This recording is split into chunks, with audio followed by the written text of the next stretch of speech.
They are given contaminated food, and where girls as young as 13 years old are being raped and impregnated. But keep listening, because this Being this condescending and this incorrect is honestly wild, but let's get into your first BS claim. No, there was no 13-year-old that was raped and impregnated by an ICE agent. That just didn't happen. If you search this up, you'll find absolutely nothing, except for reports about how the Biden-Harris administration decided to hand over unaccompanied minors found illegally crossing the border to unvetted sponsors. This led to rampant SA and trafficking, to the point where the Trump administration actually had to make a separate facility for impregnated minors because so many of them were having horrific things done to the people that Joe Biden handed them over to. Let's get into your next BS claim. Just point that out to me, right? Because Yeah, I can help point it out to you. You see, you can't find the post because your information, yet again, is complete BS. Because 70% of the traffickers in this country, they are U.S. citizens.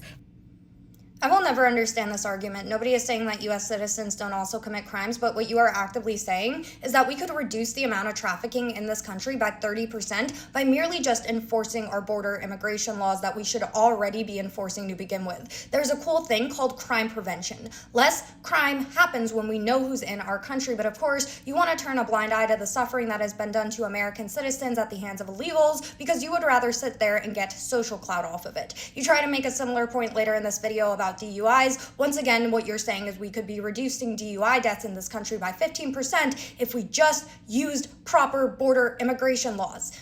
Let's move on to your next point.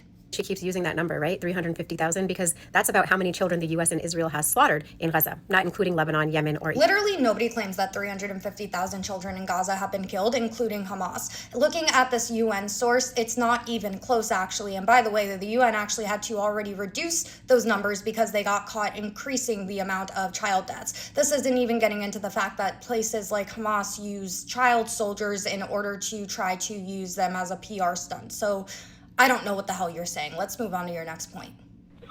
Did you know the resistance put those boys in that room to keep them safe? I think this might have been one of the most disgusting parts of your video, where you're trying to say that the resistance was helping to keep these boys safe. For those that don't know the story of the Tassa family, I can't show the entire video here, but you could easily search it up. Those boys watched their father die.